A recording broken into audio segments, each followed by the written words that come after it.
ನಮಸ್ಕಾರ. ಜ್ಞಾನ ಮತ್ತು ವಿಜ್ಞಾನದ ಸಂಗಮವೇ ಈ ನಿಮ್ಮ ಆಯುಷ್ಮಾನ್ ಭವ ಕಾರ್ಯಕ್ರಮ. ಒತ್ತಡದ ಈ ಬದುಕಿನಲ್ಲಿ ಆರೋಗ್ಯವಂತ ಕ್ರಿಯಾಶೀಲ ಜೀವನ ನಡೆಸುವುದು ನಿಜಕ್ಕೂ ಸವಾಲು. ಆರೋಗ್ಯ ರಕ್ಷಣೆಯ ಬಗ್ಗೆ, ವಿವಿಧ ಆರೋಗ್ಯ ಸಮಸ್ಯೆಗಳ ಬಗ್ಗೆ ತಜ್ಞ ವೈದ್ಯರು ಸಲಹೆ ಸೂಚನೆಗಳನ್ನು ನೀಡುತ್ತಾರೆ. ನೀವು ನಿಮ್ಮ ಮನೆಯಲ್ಲಿಯೇ ಕುಳಿತು ವಿವಿಧ ಆರೋಗ್ಯ ಸಮಸ್ಯೆಗಳಿಗೆ ಪರಿಹಾರಗಳನ್ನು ಪಡೆಯಬಹುದು. ಇದು ಏಷ್ಯಾನೆಟ್ ಸುವರ್ಣ ನ್ಯೂಸ್ನ ವಿಶೇಷ. ನಾನು ಅಮೃತಾ ಗೌಡ. ಲಿವರ್ ಹೆಲ್ತ್ ಅನ್ನೋದು ಎಷ್ಟು ಮುಖ್ಯವಾಗತ್ತೆ, ಜೊತೆಗೆ ನಮ್ಮ ದೇಹದಲ್ಲಿ ಲಿವರ್ನ ಕೆಲಸ ಏನಿರುತ್ತೆ ಅದನ್ನು ಹೇಗೆ ಆರೋಗ್ಯವಾಗಿಟ್ಕೋಬೇಕು, ಲಿವರ್ಗೆ ಸಂಬಂಧಪಟ್ಟಂತಹ ಸಮಸ್ಯೆಗಳು ಯಾವ್ದು ಬರಬಹುದು, ಆ ಸಮಸ್ಯೆಗಳಿದ್ದಾಗ ಸೈನ್ಸ್ ಆ್ಯಂಡ್ ಸಿಂಪ್ಟಮ್ಸ್ ಏನಿರುತ್ತೆ, ಟ್ರೀಟ್ಮೆಂಟ್ ಯಾವ ರೀತಿ ಇರುತ್ತೆ, ಸರ್ಜರಿಯ ಅವಶ್ಯಕತೆ ಯಾವಾಗ ಬರಬಹುದು, ಇದೆಲ್ಲವನ್ನ ತಿಳಿಸ್ಕೊಡೋಕೆ ಇವತ್ತಿನ ಕಾರ್ಯಕ್ರಮದಲ್ಲಿ ನಮ್ಮ ಜೊತೆ ಡಾಕ್ಟರ್ಸ್ ಜಾಯ್ನ್ ಆಗಿದ್ದಾರೆ. ಬನ್ನಿ ಅವರನ್ನ ಕಾರ್ಯಕ್ರಮಕ್ಕೆ ಸ್ವಾಗತಿಸಿಕೊಳ್ಳೋಣ.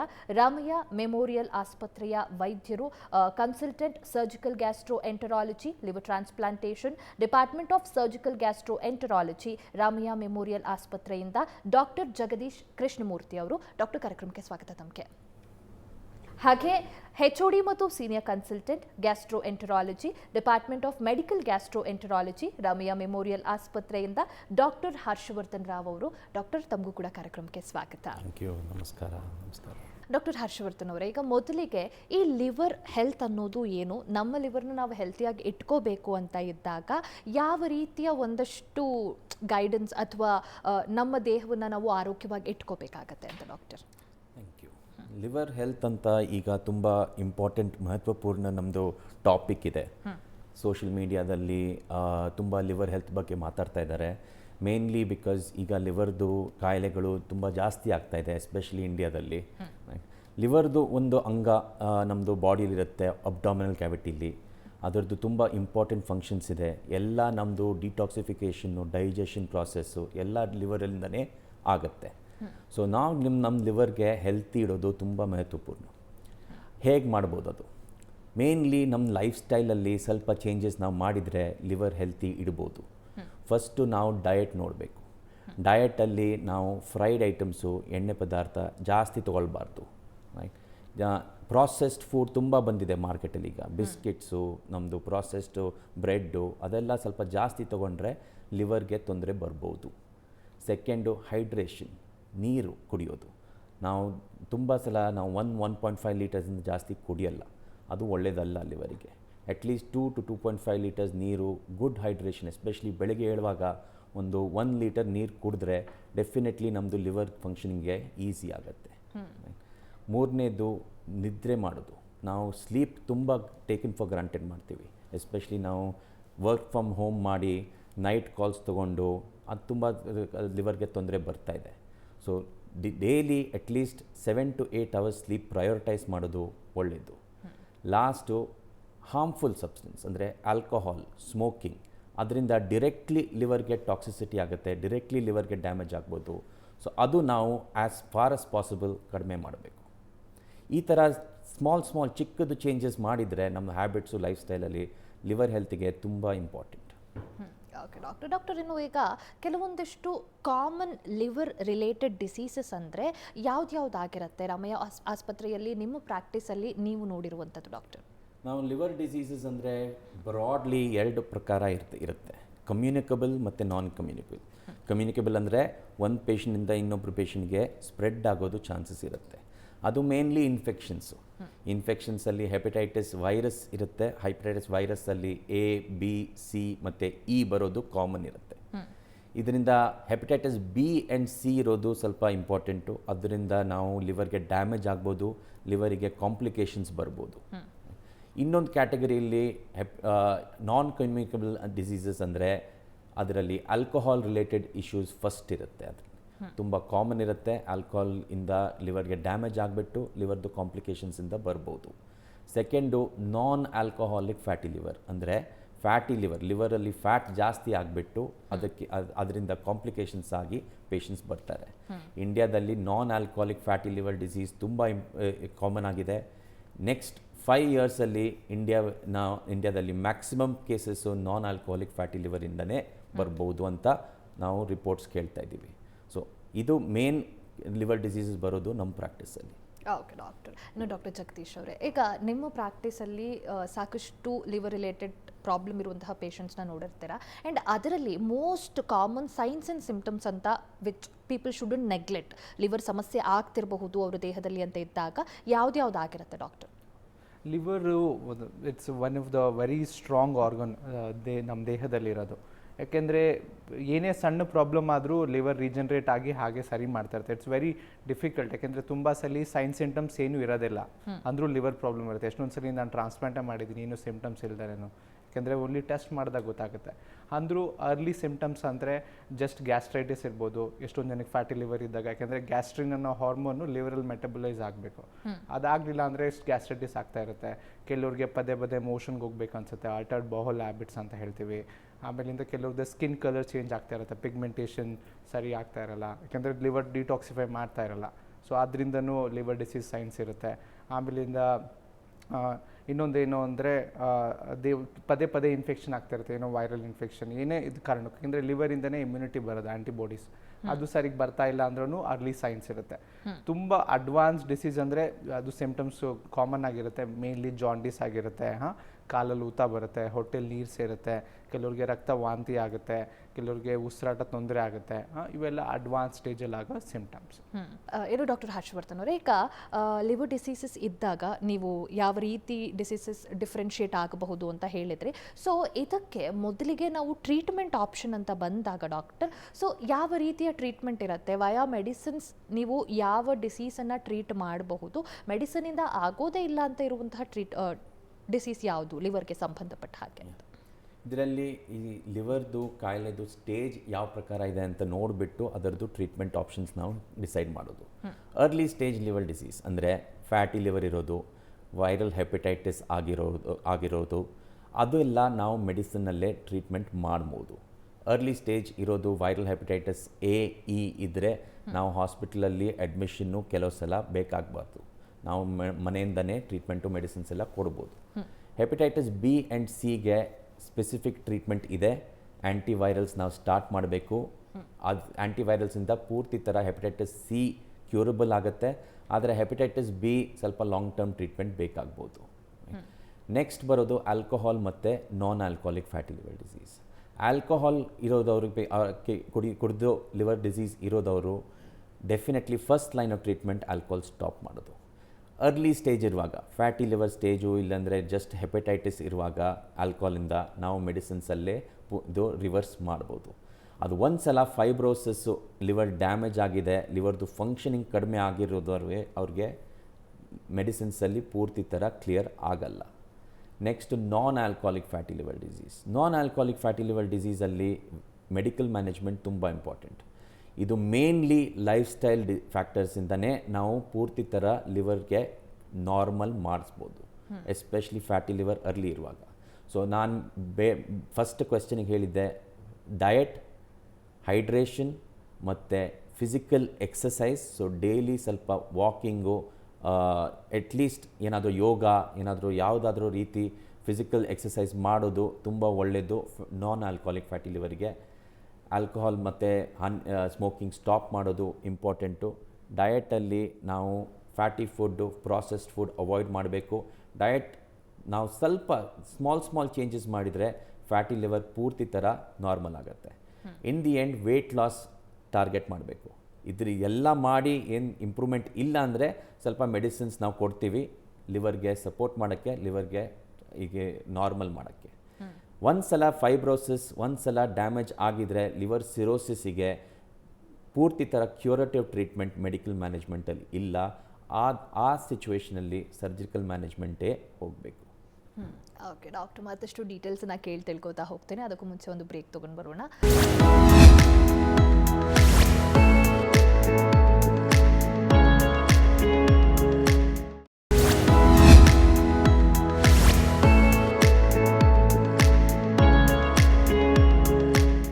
ವಿರಾಮದ ಬಳಿಕ ಆಯುಷ್ಮಾನ್ ಭವ ಕಾರ್ಯಕ್ರಮಕ್ಕೆ ಮತ್ತೊಮ್ಮೆ ಸ್ವಾಗತ.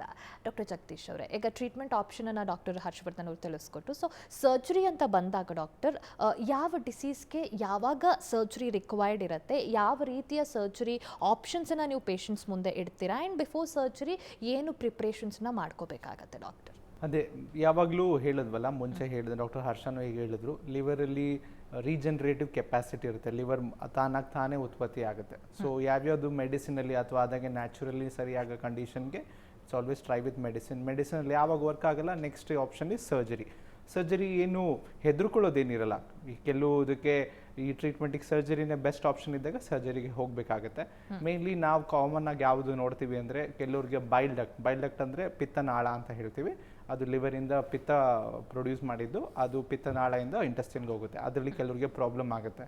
ಅದರಲ್ಲಿ ನ್ಯಾರೋಯಿಂಗ್ ಅಂದರೆ ರಸ್ತೆ ಚಿಕ್ಕದಾಗುತ್ತೆ, ಆಮೇಲೆ ಅಲ್ಲಿ ಗೆಡ್ಡೆ ಆಗುತ್ತೆ, ಕೊಲಿಡೋಕಲ್ ಸಿಸ್ಟ್ ಅಂತ ಆಗುತ್ತೆ. ಕೆಲವ್ರಿಗೆ ಏನೋ ಕಾರಣದಿಂದ ಇಂಜುರಿ ಆಗಿರುತ್ತೆ ಫಾರ್ ಸಮ್ ರೀಸನ್. ಅದರಿಂದ ಪ್ರಾಬ್ಲಮ್ ಆದಾಗ ಅವ್ರಿಗೆ ಜಾಂಡಿಸ್ ಆದಾಗ ಅವ್ರದ್ದು ಬಿಲಿರುಬಿನ್ ಜಾಸ್ತಿ ಇರುತ್ತೆ. ಸೊ ಅದು ಕಮ್ಮಿ ಆಗ್ತಾ ಇರಲ್ಲ. ಅದಕ್ಕೆ ನಾವು ಹೆಪಾಟಿಕೋ ಜಿಜುನಾಸ್ಟಮಿ ಅಂತ ಹೇಳ್ಬಿಟ್ಟು ಅವ್ರದ್ದು ಕರಳನ್ನೇ ಡೈರೆಕ್ಟ್ಲಿ ತೊಗೊಂಬಂದ್ಬಿಟ್ಟು ಲಿವರ್ಗೆ ಪಿತ್ತನಾಳಕ್ಕೆ ಜಾಯಿನ್ ಮಾಡ್ತೀವಿ. ಇದು ಒಂದು ಸರ್ಜರಿ ನಾವು ಮಾಡೋದು ನಾರ್ಮಲಿ. ಆಮೇಲೆ ಈ ಪಿತ್ತನಾಳದ ಜೊತೆಗೇ ಇನ್ನೊಂದು ಅಂಗ ಇರುತ್ತೆ ಅಲ್ಲೇ ಲಿವರ್ ಜೊತೆಗೆ, ಗಾಲ್ ಬ್ಲಾಡರ್ ಅಂತ ಹೇಳ್ಬಿಟ್ಟು. ಗಾಲ್ ಬ್ಲಾಡರಲ್ಲಿ ಇವಾಗ ತುಂಬ ಜನ ಫ್ಯಾಟಿ ಫುಡ್ ತಿಂತಾರೆ, ಜಂಕ್ ಫುಡ್ ತಿಂತಾರೆ. ಇದರಿಂದ ತುಂಬ ಕಾಮನ್ ಗಾಲ್ ಸ್ಟೋನ್ ಡಿಸೀಸ್. ಇವಾಗ ಇಂಟರ್ವ್ಯೂ ಆದ ತಕ್ಷಣ ನಂದೊಂದು ಸರ್ಜರಿ ಇದೆ ಗಾಲ್ ಸ್ಟೋನ್ದು. ಅಷ್ಟು ಕಾಮನ್, ಡೈಲಿ ಆಲ್ಮೋಸ್ಟ್ ಒಂದೊಂದು ಸರ್ಜರಿ ಇರುತ್ತೆ, ಅಥವಾ ಬೈಲ್ ಸ್ಟೋನ್ಸ್ ಅಂತ ಹೇಳ್ಬಿಟ್ಟು. ಬಟ್ ಏನಂದರೆ ತುಂಬ ಜನ ಇದನ್ನು ಸ್ಟೋನನ್ನು ಲೇಸರಲ್ಲಿ ತೆಗೆಸ್ಬೋದಾ ಅಥವಾ ಹಾಗೆ ಬಿಟ್ಟರೆ ಏನಾದರೂ ತೊಂದರೆ ಆಗುತ್ತಾ ಅಂತ ಹೇಳ್ತಾರೆ. ಬಟ್ ಬಿಡೋದ್ರಿಂದ ತುಂಬ ಪ್ರಾಬ್ಲಮ್ ಇದೆ. ಆ್ಯಕ್ಚುಲಿ ಗಾಲ್ ಸ್ಟೋನಲ್ಲಿ ಯಾರಿಗಾದ್ರೂ ನೋವು, ಊಟ ಆದಮೇಲೆ ನೋವು ಬರೋಕ್ಕೆ ಶುರುವಾಗುತ್ತೆ, ಅಥವಾ ಅಲ್ಲಿ ಗಾಲ್ ಬ್ಲಾಡರ್ ಸ್ವೆಲ್ ಆಗೋಕ್ಕೆ ಶುರುವಾಗುತ್ತೆ. ಹಾಗಂತ ಆಗಿದ ತಕ್ಷಣ ಸರ್ಜರಿ ಆಪ್ಷನ್ ಮಾಡ್ಕೋಬೇಕು. ಅದು ಯೂಶ್ವಲಿ ಸರ್ಜರಿ ಬೆಳಗ್ಗೆ ಮಾಡಿಸ್ಕೊಂಡು ರಾತ್ರಿನೂ ಹೋಗ್ಬೋದು. ಡೇ ಕೇರ್ ಪ್ರೊಸೀಜರ್ ಇದು ತುಂಬ ಕಡೆ ಮಾಡೋದು, ಲ್ಯಾಪ್ರೋಸ್ಕೋಪಿಕ್ ಕೋಲಿಸಿಸ್ಟೆಕ್ಟಮಿ ಅಂತ, ಸ್ಟ್ರೈಟ್ ಫಾರ್ವರ್ಡ್. ಬಟ್ ಇವ್ರು ಕರೆಕ್ಟ್ ಟೈಮಿಗೆ ಮಾಡಿಸ್ಕೊಂಡಿಲ್ಲ ಅಂದರೆ ಈ ಸ್ಟೋನು ಬೈಲ್ ಡಕ್ಟಿಗೆ ಹೋಗ್ಬೋದು, ಜಾಂಡೀಸ್ ಆಗ್ಬೋದು, ಆಮೇಲೆ ಪ್ಯಾಂಕ್ರಿಯಾಸ್ಗೆ ಹೋಗ್ಬಿಟ್ಟು ಪ್ಯಾಂಕ್ರಿಯಾಸ್ನ ಹಾಳು ಮಾಡ್ಬೋದು. ಆಮೇಲೆ ಸರ್ಜರಿ ಕಾಂಪ್ಲಿಕೇಟ್, ಗಾಲ್ ಬ್ಲಾಡರ್ ಹೊಡೆದೋಗ್ಬಿಟ್ಟು ಅವ್ರು ಐಸಿಯುಗೆಲ್ಲ ಹೋಗ್ಬೋದು. ಸೊ ಕರೆಕ್ಟ್ ಟೈಮ್ಗೆ ಅದು ಲ್ಯಾಪ್ರೋಸ್ಕೋಪಿಕ್ ಕೋಲಿಸಿಸ್ಟೆಕ್ಟಮಿ ಮಾಡಿಸ್ಕೋಬೇಕಾಗುತ್ತೆ. ಆಮೇಲಿಂದ ಎಲ್ಲರಿಗೂ ಗೊತ್ತು, ನಮ್ಮದು ಮಗುಲಿ ಅಮ್ಮನ ಹೊಟ್ಟೆಲಿದ್ದಾಗ ಎಲ್ಲ ಬ್ಲಡ್ ಸಪ್ಲೈಯು ಅಂಬಲಿಕಸ್ಸಿಂದ, ಅಂದರೆ ಕರಳು ಒಂದು ಇದು ಬ್ಲಡ್ ಅಂಬಲಿಕಸ್ಸಿಂದ ಹೇಳ್ಬಿಟ್ಟು ಲಿವರ್ಗೆ ಹೋಗಿರುತ್ತೆ. ಸೊ ಏನಾದರೂ ಲಿವರ್ ಡಿಸೀಸ್, ಲಿವರ್ ಫೈಬ್ರೋಸಿಸ್, ಹಾರ್ಡೆಲ್ಲ ಆದಾಗ ನಾವು ಕಾಮನ್ ಆಗಿ ಅಂಬಲಿಕಲ್ ಹರ್ನಿಯಾ ಪೇಷಂಟ್ಸ್ ನೋಡ್ತೀವಿ. ಅಂದರೆ ಅಂಬಲಿಕಸಲ್ಲಿ ಚರ್ಮ ಹೊರಗಡೆ ಬಂದಿರುತ್ತೆ, ಅಂದರೆ ಹೊಕ್ಕಳು ಅಂತ ಹೇಳ್ತೀವಿ, ಅದು ಹೊರಗಡೆ ಬಂದಿರುತ್ತೆ. ಅದು ಹೊರಗಡೆ ಬಂದಾಗ ಕರೆಕ್ಟ್ ಟೈಮಿಗೆ ಬಂದರೆ ಒಂದೊಂದ್ಸಲಿ ಅದು ಕರಳು ಅಲ್ಲಿ ಸ್ಟಕ್ ಆಗಿಬಿಟ್ಟು ಪ್ರಾಬ್ಲಮ್ ಆಗ್ಬೋದು. ಸೊ ಅದನ್ನು ಮುಂಚೆನೇ ನಾವು ಬಂದು ಪ್ರೆಡಿಕ್ಟ್ ಮಾಡಿ ಲ್ಯಾಪ್ರೋಸ್ಕೋಪಿಕಲ್ಲಿ ಅದನ್ನು ಮೆಶ್ ಹಾಕ್ಬಿಟ್ಟು ಅದನ್ನು ಫಿಕ್ಸ್ ಮಾಡ್ಬೋದು. ಇನ್ನು ಅಡ್ವಾನ್ಸ್ ಡಿಸೀಸಸ್ ಅಂದರೆ ಕೆಲವೊಂದು ನಾನ್ ಸಿರೋಟಿಕ್ ಪೋರ್ಟಲ್ ಹೈಪರ್ಟೆನ್ಷನ್ ಅಂತ ತುಂಬ ಹಳ್ಳಿ ಕಡೆ ಮಕ್ಕಳಿಗೆ ನಾವು ನೋಡ್ತೀವಿ. ಇದರಲ್ಲಿ ಏನಂದರೆ ಲಿವರಲ್ಲಿ ಪ್ರೆಷರ್ ಜಾಸ್ತಿ ಆಗಿರುತ್ತೆ, ಪೋರ್ಟಲ್ ಹೈಪರ್ಟೆನ್ಷನ್ ಅಂತ ಹೇಳ್ಬಿಟ್ಟು. ಈಗ ನಮ್ಮ ಕರಳಲ್ಲಿ ನಾವೇನು ಊಟ ಮಾಡ್ತೀವೋ ಎಲ್ಲ ರಕ್ತ ಅಬ್ಸರ್ವ್ ಆಗಿ ಲಿವರ್ಗೆ ಹೋಗಿ ಲಿವರಲ್ಲಿ ಮೆಟಬಲೈಸ್ ಆಗಬೇಕು. ಸೊ ಅದು ಫಾರ್ ನಾನಾ ಕಾರಣದಿಂದ ಅಲ್ಲಿ ಹೈಪರ್ಟೆನ್ಷನ್ ಜಾಸ್ತಿ ಆಗಿಬಿಟ್ಟಿರುತ್ತೆ, ಅಂದರೆ ಬ್ಲಡ್ ಪ್ರೆಷರಿಂದ ಲಿವರ್ ಸಿಸ್ಟಮ್, ಬ್ಲಡ್ ಸರ್ಕ್ಯುಲೇಷನಲ್ಲಿ. ಸೊ ಅದನ್ನು ನಾವು ಕಮ್ಮಿ ಮಾಡಬೇಕು. ಅದನ್ನು ಮಾಡಿಲ್ಲ ಅಂದರೆ ಅವ್ರ ರಕ್ತ ವಾಂತಿ ಆಗುತ್ತೆ, ಲಿವರ್ ಹಾಳಾಗುತ್ತೆ, ಹೊಟ್ಟೆಲಿ ನೀರು ಸೇರ್ಕೊಳ್ಳುತ್ತೆ. ಸೊ ಅಂಥ ಪೇಷಂಟ್ಸ್ಗೆಲ್ಲ ನಾವು ಶಂಟ್ ಸರ್ಜರಿ ಅಂತ ಬೈಪಾಸ್ ಮಾಡ್ತೀವಿ. ಸೊ ಅದು ಕರೆಕ್ಟ್ ಟೈಮಲ್ಲಿ ಬಂದು ಮಾಡಿಸ್ಕೊಂಡ್ರೆ ಆ ಲಿವರ್ ಆಯಸ್ಸು 15 ವರ್ಷ, 20 ವರ್ಷ ಅಥವಾ ಇನ್ನೂ ಜಾಸ್ತಿ ವರ್ಷ ಆ ಲಿವರ್ ಹಾಗೆ ಕೆಲಸ ಮಾಡ್ಕೊಂಡಿರ್ಬೋದು. ಓಕೆ ಡಾಕ್ಟರ್, ಈ ಇಂಟರ್ವೆನ್ಷನಲ್ ಹೆಪಟಾಲಜಿ ಅಂದರೆ ಏನಿರುತ್ತೆ, ಆ್ಯಂಡ್ ಈ ಲಿವರ್ ಡಿಸೀಸ್ ಇದ್ದಾಗ does that work? If yes, ಯಾರಿಗದು ವರ್ಕ್ ಆಗುತ್ತೆ? ಅದು ತುಂಬ ಜನಕ್ಕೆ ಇಂಟರ್ವೆನ್ಷನ್ ವರ್ಕ್ ಆಗುತ್ತೆ. ಯಾಕೆಂದರೆ ಎಲ್ಲರೂ ಸರ್ಜರಿ ಅಂದರೆ ಹೆದರ್ಕೊಂಡು ಬಿಡ್ತಾರೆ. ಈಗ ಮುಂಚೆ ಹಾರ್ಟ್ಗೆ ಬೈಪಾಸ್ ಅಂದರೆ ಎಲ್ಲ ಹೆದರ್ಕೊಂಡ್ಬಿಡೋರು. ಆಮೇಲಿಂದ ಇಂಟರ್ವೆನ್ಷನ್ ಕಾರ್ಡಿಯಾಲಜಿ ಬಂತು, ಈಗ ಎಲ್ಲ ಸ್ಟಂಟ್ ಕಾಮನ್ನಾಗಿ ಹಾಕಿಸ್ಕೋತಾರೆ. ಸೊ ಅದೇ ಥರ ಲಿವರ್ಗೆ ಏನಾದರೂ ಸ್ಟಂಟ್ ಹಾಕ್ಸೋದು ಅಥವಾ ಏನಾದರೂ ಆ್ಯಂಜಿಯೋಗ್ರಫಿ ಆ ಥರ ಪ್ರೊಸೀಜರ್ಸ್ ಮಾಡೋದಕ್ಕೆ ಇಂಟರ್ವೆನ್ಷನ್ ಹೆಪಟಾಲಜಿ ನಾರ್ಮಲ್ ಟರ್ಮ್ಸಲ್ಲಿ ಹೇಳಬೇಕು ಅಂದರೆ. ಸೊ ಮೇನ್ಲಿ ಈಗ ಹೇಳಿದ್ನಲ್ಲ ನಾನು, ಬೈಲ್ ಡಕ್ಟಲ್ ಸ್ಟೋನ್ ಇರುತ್ತೆ, ಅವ್ರು ಕರೆಕ್ಟ್ ಟೈಮಲ್ಲಿ ಸರ್ಜರಿ ಮಾಡಿಸ್ಕೊಳ್ಳಲ್ಲ, ಆ ಸ್ಟೋನು ಬೈಲ್ ಡಕ್ಟ್ಗೆ ಹೋಗ್ಬಿಡುತ್ತೆ. ಅಥವಾ PSC ಅಂದರೆ ಬೈಲ್ ಡಕ್ಟ್ ಅಫೆಕ್ಟ್ ಆಗಿರುತ್ತೆ, ಸ್ಟ್ರಕ್ಚರ್ ಆಗಿರುತ್ತೆ ನರ್ವಿಗೆ. ಸೊ ಅದಕ್ಕೆ ಇದು ಗ್ಯಾಸ್ಟ್ರೋಎಂಟ್ರಾಲಜಿಸ್ಟ್ ಇರ್ತಾರೆ, ಇಂಟರ್ವೆನ್ಷನ್ ಗ್ಯಾಸ್ಟ್ರೋಎಂಟ್ರಾಲಜಿಸ್ಟ್, ಹೆಪಟಾಲಜಿಸ್ಟ್. ಇವರು ಅಲ್ಲಿ ಎಂಡೋಸ್ಕೋಪಿ ಮಾಡಿ US ಮಾಡಿ ಆ ಸ್ಟೋನ್ ಇದೆಯಾ ಅಂತ ಕನ್ಫರ್ಮ್ ಮಾಡ್ಕೊಂಡು ಅಲ್ಲಿ ದೇಲ್ಪುಟ್ಟೆ ಸ್ಟಂಟ್. ಆಮೇಲಿಂದ ಇನ್ನೊಂದು ಇಂಟರ್ವೆನ್ಷನಲ್ ಪ್ರೊಸೀಜರ್ಸ್ ಇರುತ್ತೆ. ಕೆಲವೊಂದು ಸಣ್ಣ ಟ್ಯೂಮರ್, ಅದು ಕರೆಕ್ಟ್ ಟೈಮಲ್ಲಿ ನೀವು ಸ್ಕ್ಯಾನ್ ಮಾಡಿಸ್ಕೊಂಡು ಲಿವರ್ ಟ್ಯೂಮರು 2 ಸೆಂಟಿಮೀಟರ್ ಅಥವಾ 3 ಸೆಂಟಿಮೀಟರ್ ಒಳಗಡೆ ಇತ್ತು ಅಂದರೆ ಸರ್ಜರಿ ಬೇಕಾಗಲ್ಲ ನಿಮಗೆ. ನಾವಲ್ಲಿ ಸೂಜಿ ಹಾಕ್ಬಿಟ್ಟು ಸುಡ್ಬೋದು. ಆಮೇಲಿಂದ ಕೀಮೋಥೆರಪಿ ಕೊಡ್ಬೋದು, ಟೇಸ್ ಅಂತ ಹೇಳ್ತೀವಿ ಪ್ರೊಸೀಜರು. ನಿಮ್ಮ ಆರ್ಟ್ರಿಯಿಂದ ಲಿವರ್ ಆರ್ಟ್ರಿಯಲ್ಲಿ ಹೋಗ್ಬಿಟ್ಟು ಎಲ್ಲಿದೆ ಕರೆಕ್ಟಾಗಿ ಲೊಕೇಟ್ ಮಾಡಿ ಅದೇ ಟ್ಯೂಮರಲ್ಲಿ ಅಲ್ಲಿಗೆ ಅವರು 1 ದಿನ ಪ್ರೊಸೀಜರ್, ಇವತ್ತು ಮಾಡಿಸ್ಕೊಂಡು ನಾಳೆ ಹೋಗ್ಬೋದು. ಅದರಿಂದನೂ ತುಂಬ ಅಡ್ವಾಂಟೇಜಸ್ ಇರುತ್ತೆ. ಇನ್ನೊಂದು ಅದಕ್ಕಿಂತ ಅಡ್ವಾನ್ಸ್ಡ್ ಅಂದರೆ ಟೇರ್ ಅಂತ ಹೇಳ್ಬಿಟ್ಟು, ಸ್ವಲ್ಪ ಎಕ್ಸ್ಪೆನ್ಸಿವ್ ಇರುತ್ತೆ, ಬಟ್ ಅದರಲ್ಲಿ ಆಲ್ಮೋಸ್ಟ್ 100% ಕ್ಯೂರ್ ರೇಟ್ಸು ಇದೆ ಕೆಲವು ಪೇಷಂಟ್ಸಲ್ಲಿ. ಸೊ ಅದನ್ನು ಕರೆಕ್ಟಾಗಿ ಆ ರೇಡಿಯೋ ಎಂಬೋಲಿಸಮ್ ಇಟ್ರಿಯಮ್ ಅಂತ ಹೇಳ್ಬಿಟ್ಟು ಒಂದು ರೇಡಿಯೋ ಕೆಮಿಕಲ್ ಇರುತ್ತೆ, ಅದನ್ನು ಕೊಟ್ಬಿಟ್ರೆ ಆ ಟ್ಯೂಮರ್ ಫುಲ್ಲು ಸತ್ತೋಗ್ಬಿಡುತ್ತೆ. ಆಮೇಲಿಂದ ಇನ್ನೂ ಕೆಲವು ಪೇಷಂಟ್ಸ್ ಇರ್ತಾರೆ, ಅವ್ರಿಗೆ ಬಟ್ ಕ್ಯಾರಿ ಸಿಂಡ್ರೋಮ್ ಅಂತ ಹೇಳ್ತೀವಿ, ಅದರಲ್ಲಿ ಅವ್ರದ್ದು ವೇನ್ಸ್ ಎಲ್ಲ ನ್ಯಾರೋಯಿಂಗ್ ಆಗಿಬಿಟ್ಟಿರುತ್ತೆ. ನಾವು ಏನು ಪ್ರೊಸೀಜರ್ ಮಾಡಲಿಲ್ಲ ಅಂದರೆ ಆ ಲಿವರ್ಸ್ ಫೇಲ್ಯೂರ್ ಆಗಿ ಟ್ರಾನ್ಸ್ಪ್ಲಾಂಟ್ ಮಾಡಬೇಕಾಗುತ್ತೆ. ಅದನ್ನು ಅವಾಯ್ಡ್ ಮಾಡಬೇಕು ಅಂದರೆ ನಾವೇನು ಮಾಡ್ತೀವಿ, ಹೆಪಾಟಿಕ್ ವೇನ್ ಸ್ಟಂಟಿಂಗ್ ಮಾಡ್ತೀವಿ. ಸೊ ಅಲ್ಲಿ ಹೋಗ್ಬಿಟ್ಟು ಆ್ಯಂಜಿಯೋಪ್ಲಾಸ್ಟಿ ಮಾಡಿಬಿಟ್ಟು ಸ್ಟಂಟ್ ಹಾಕ್ತೀವಿ ಲಿವರ್ ಒಳಗಡೆ. ಹಾರ್ಟಿಗೆ ಹೇಗೆ ಹಾಕ್ತಾರೋ ಅದೇ ಥರ ಲಿವರಲ್ಲಿ ಹಾಕ್ತೀವಿ. ಸೊ ಅದರಿಂದ ಅವರು ಲಿವರು ಇಂಪ್ರೂವ್ ಆಗುತ್ತೆ and they can even have a normal life for next 15-20 or as long as their liver is okay. ಆಮೇಲೆ ಇನ್ನೂ ಕೆಲವ್ರಿಗೆ ಅಡ್ವಾನ್ಸ್ ಲಿವರ್ ಸಿರೋಸಿಸ್ ಇರುತ್ತೆ, ಅವ್ರಿಗೆ ಇಮಿಡಿಯೇಟ್ ಟ್ರಾನ್ಸ್ಪ್ಲಾಂಟ್ ಮಾಡೋಕ್ಕೆ ಆಪ್ಷನ್ ಇರಲ್ಲ ಅಥವಾ ಬೇಡ ಅಂತ ಹೇಳ್ತಾ ಇರ್ತಾರೆ. Patient is still fit, transplant ಕ್ರೈಟೀರಿಯಾದಿರಲ್ಲ. ಅವಾಗ ತುಂಬ ಜನಕ್ಕೆ ನಾವು ಟಿಪ್ಸ್ ಅಂತ ಪ್ರೊಸೀಜರ್ ಮಾಡ್ತೀವಿ. ಅಲ್ಲಿ ಏನಂದರೆ ಆ ಬೈಪಾಸ್ ಮಾಡೋದಕ್ಕೆ ಪೋರ್ಟಲ್ ವೇನ್ ಹೆಪಾಟಿಕ್ ವೇನ್ ಮಧ್ಯೆ ಸ್ಟಂಟ್ ಹಾಕ್ತೀವಿ. ಸೊ ಇದೆಲ್ಲ ಪ್ರೊಸೀಜರ್ಸ್ಗೆ ಇಂಟರ್ವೆನ್ಷನಲ್ ಹೆಪಟೋಲಜಿ ಅಂತೀವಿ. ಮತ್ತು ಇದರಲ್ಲಿ ತುಂಬ ಒಳ್ಳೆ ರಿಸಲ್ಟ್ಸ್ ಇದೆ. ಆಮೇಲೆ ತುಂಬ ಜನಕ್ಕೆ ಅವ್ರ ಲೈಫೇ ಚೇಂಜು ಆಗುತ್ತೆ ಇದರಿಂದ ಪ್ರೊಸೀಜರ್ ಆದಮೇಲೆ. ಓಕೆ ಡಾಕ್ಟರ್, ಮತ್ತಷ್ಟು ಡೀಟೇಲ್ಸ್ನ ತಿಳ್ಕೊತೀನಿ. ಅದಕ್ಕೂ ಮುಂಚೆ ಮತ್ತೊಂದು ಬ್ರೇಕ್ ತೊಗೊಂಡು ಬರೋಣ. ಆಯುಷ್ಮಾನ್ ಭವ ಕಾರ್ಯಕ್ರಮ ಮುಂದುವರಿಯುತ್ತೆ ಮತ್ತೊಂದು ಪುಟ್ಟ ವಿರಾಮದ ಬಳಿಕ.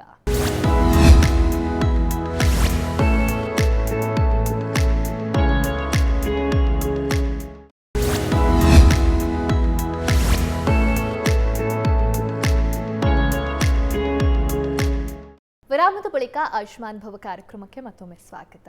ಡಾಕ್ಟರ್ ಜಗದೀಶ್ ಅವರೇ, ಲಿವರ್ ಟ್ರಾನ್ಸ್ಪ್ಲಾಂಟ್ ನೀವು ಮೆನ್ಷನ್ ಮಾಡಿದ್ರಿ. ಸೊ ಲಿವರ್ ಟ್ರಾನ್ಸ್ಪ್ಲಾಂಟೇಷನ್ ಮಾಡಬೇಕು ಅಂತ ಬಂದಾಗ ಯಾರು ಎಲಿಜಿಬಲ್ ಇರ್ತಾರೆ ಈ ಟ್ರಾನ್ಸ್ಪ್ಲಾಂಟೇಷನ್ಗೆ? ಸೊ ಲಿವರ್ ಡಿಸೀಸ್ ಇರೋ ಎಲ್ಲರಿಗೂ ಕೂಡ ಟ್ರಾನ್ಸ್ಪ್ಲಾಂಟೇಷನ್ ಬೇಕಾಗತ್ತಾ? ಲಿವರ್ ಫೇಲ್ಯೂರ್ ಆಗಿರೋ ಎಲ್ಲರಿಗೂ ಟ್ರಾನ್ಸ್ಪ್ಲಾಂಟೇಷನ್ ರಿಕ್ವೈರ್ಡ್ ಇದ್ದೇ ಇರತ್ತಾ, ಹೇಗೆ ಅಂತ ಡಾಕ್ಟರ್? ಆ್ಯಕ್ಚುಲಿ ಲಿವರ್ ಫೇಲ್ಯೂರ್ ಎರಡು ಥರ ಆಗುತ್ತೆ. ಒಂದು ಸಿರೋಸಿಸಿಂದ ಆಗುತ್ತೆ, ಕ್ರಾನಿಕ್ ಲಿವರ್ ಡಿಸೀಸಿಂದ ಕ್ರಾನಿಕ್ ಲಿವರ್ ಫೇಲ್ಯೂರ್ ಆಗುತ್ತೆ.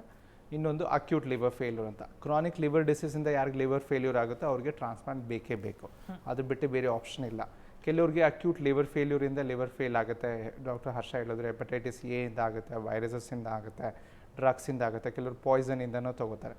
ಸೊ ಅವ್ರದಕ್ಕೆ ICUಲಿ ಯೂಶಲಿ ಹೆಪಟೋಲಜಿಸ್ಟ್ ಎಲ್ಲ ಮ್ಯಾನೇಜ್ ಮಾಡ್ತಾರೆ ಕ್ರಿಟಿಕಲ್ ಕೇರ್ ಅವ್ರ ಜೊತೆ, ನಾವು ನೋಡ್ತೀವಿ. ಬಟ್ ಇಫ್ INR ಅಥವಾ ಅವ್ರದ್ದು ಲಿವರ್ ಫಂಕ್ಷನ್ ಇಂಪ್ರೂವ್ ಆಯಿತು, ರೀಜನರೇಟ್ ಆಯಿತು ಅಂದರೆ ಅವ್ರಿಗೆ ಟ್ರಾನ್ಸ್ಪ್ಲಾಂಟ್ ಅವಾಯ್ಡ್ ಮಾಡ್ಬೋದು. ಬಟ್ ಕಂಡೀಷನ್ ಯಾವಾಗ ಹೊರ್ಸ್ ಆಗ್ತಾ ಇದೆ, ಅವ್ರ ಬ್ರೈನಲ್ಲಿ ಸ್ವೆಲ್ಲಿಂಗ್ ಆಗ್ತಾ ಇದೆ ಅಂದಾಗ ಇಮಿಡಿಯೇಟ್ಲಿ ವೆಯ್ಟ್ ಮಾಡಬಾರ್ದು, ಅದು ತುಂಬ ಕ್ರಿಟಿಕಲ್ಲು. ಮತ್ತು ಯೂಶಲಿ ಕೆಲವರಿಗೆ 1-2 ದಿನದೊಳಗಡೆ ಟ್ರಾನ್ಸ್ಪ್ಲಾಂಟ್ ಮಾಡಬೇಕು ಆವಾಗ. ಮತ್ತು ಇನ್ನೊಂದು ಸ್ಕೋರ್ ಇದೆ, ಮೆಲ್ಡ್ ಸ್ಕೋರ್ ಅಂತ ಹೇಳ್ಬಿಟ್ಟು, ಸಖತ್ ಈಸಿ ಅದು, ಪೇಷಂಟ್ಸ್ ಅವ್ರ ಮನೆಯಲ್ಲೇ ಮಾಡ್ಕೋಬೋದು. ನಾನು ಯೂಶಲಿ ಹೇಳ್ತೀನಿ CBI ರೇಡ್ ಆಯಿತು, CBI ಅಂತ ಅದು ವರ್ಡ್ ಇಟ್ಕೊಳ್ಳಿ, CBI. ಸೊ C ಅಂದರೆ ಕ್ರಿಯಾಟಿನಿನ್ನು, B ಅಂದರೆ ಬಿಲಿರುಬಿನ್ನು, I ಅಂದರೆ INR. ಸೊ ಈ 3 ಸ್ಕೋರ್ ಇದು ವ್ಯಾಲ್ಯೂಸ್ ಬೇಕು ಪೇಷಂಟ್ಗೆ. ಅವರು ಆ 3 ವ್ಯಾಲ್ಯೂ ತೊಗೊಂಬಿಟ್ಟು ಅವರು left liver cirrhosis, liver failure ಇದ್ದಾಗ ಅವರಾಗೆ ಅವ್ರನ್ನ ಕ್ಯಾಲ್ಕುಲೇಟರ್ ಗೂಗಲಲ್ಲಿ ಹೋಗ್ಬಿಟ್ಟು ಅಥವಾ ಎಲ್ಲ ಕಡೆ ಸಿಗುತ್ತೆ ಮೆಲ್ಡ್ ಸ್ಕೋರ್ ಕ್ಯಾಲ್ಕುಲೇಟರ್. ಈ 3 ಸ್ಕೋರ್ನ ಅವ್ರು ಹಾಕ್ಕೊಂಡು ಆ ಮೆಲ್ಡ್ ಸ್ಕೋರ್ ಮೋರ್ ದೆನ್ 15 ಇತ್ತು ಅಂದರೆ ಅವರು ಲಿವರ್ ಟ್ರಾನ್ಸ್ಪ್ಲಾಂಟಿಗೆ ಎಲಿಜಿಬಲ್ ಇರ್ತಾರೆ, ಬೇಗ ಬಂದು ಮಾಡಿಸ್ಕೋಬೇಕು. ಅದಕ್ಕಿಂತ ಕಮ್ಮಿ ಇದೆ ಅಂದ್ರೂ ಲಿವರ್ ಸಿರೋಸಿಸ್ ಸರಿ ಆಗಲ್ಲ, ಹೆಪಟೋಲಜಿಸ್ಟ್ ಹತ್ರ ಮೀಟ್ ಮಾಡ್ಕೊಂಡು ಲಿವರ್ ಹೆಲ್ತ್ ಕ್ಲಿನಿಕಲ್ಲಿ ಫಾಲೋ ಮಾಡ್ಕೊಂಡಿರಲಿ. ಸೊ ಇದು ಈ ಸಿಂಪಲ್ ವೇಲಿ ಅವ್ರು ತಿಳ್ಕೊಬೋದು.